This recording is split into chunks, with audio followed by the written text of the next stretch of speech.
Sophie Cunningham's season just ended in the most heartbreaking way possible. And what the Indiana Fever do next could determine whether Caitlin Clark's championship dreams survive. If you're a Fever fan, you need to hear what's happening behind closed doors right now.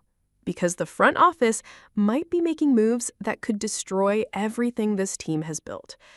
But before we dive into that bombshell, make sure you hit that subscribe button, because we're about to reveal exclusive details about Sophie's injury that nobody else is talking about. The moment Bria Hartley crashed into Sophie Cunningham's knee on Sunday, you could see it in her face. This wasn't just pain.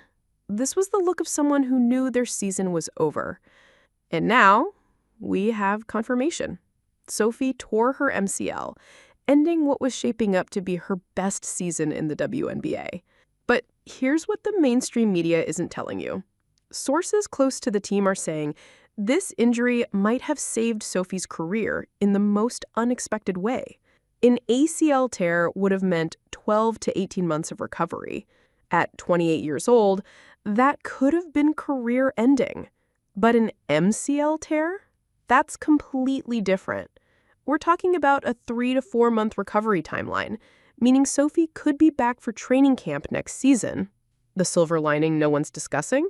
This specific injury actually protects her ACL from future damage because of how the rehab process strengthens the surrounding muscles. But here's where things get controversial.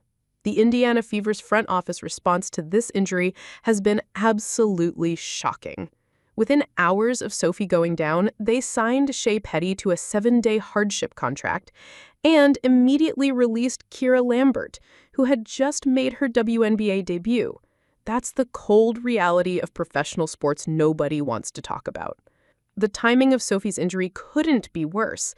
Indiana already lost Ari McDonald, Sydney Colson, and Caitlin Clark. Caitlin herself has been battling her 4th muscle injury this year. The same Caitlin Clark, who never missed a single game in 4 years at Iowa, has now missed over 20 games this season. And sources are whispering these injuries might not be coincidental.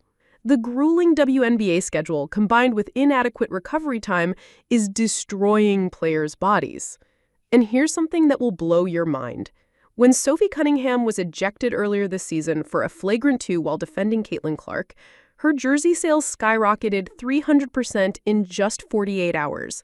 She went from role player to one of the most recognizable faces in women's basketball. Her podcast launched, her social media exploded. She was making more money off the court than on it. And now, all of that momentum just came to a screeching halt. Meanwhile, the Fever's playoff chances are plummeting from a 99% lock down to just 87% in 2 weeks, sitting in 7th place, barely clinging to the playoff picture. Without Sophie Cunningham's clutch shooting and defensive intensity, this team is in serious trouble. And that's what makes this so devastating. Sophie had transformed her game this season, averaging 12.4 points per game with an incredible 76% true shooting percentage since mid-July. She was shooting 45% from three-point range. For context, Steph Curry's career percentage is 43%. Sophie was literally shooting better than one of the greatest shooters in history. And here's what should terrify Fever fans. Insiders say the front office is actually considering not bringing Sophie back next season. They think her outspoken personality and social media presence are too much of a distraction. If that happens, it would be one of the biggest betrayals in WNBA history. Sophie literally put her body on the line defending Caitlin Clark. And now, the same organization could just let her walk? But here's the truth. Sophie Cunningham isn't done. She will recover. She will be back. And when she returns, the rest of the WNBA had better be ready. If you made it this far, you're a real one. Hit that like button and subscribe, because we'll be following Sophie's comeback every step of the way. The Fever season may be falling apart, but their future, with Sophie and Caitlin healthy, that's a championship waiting to happen.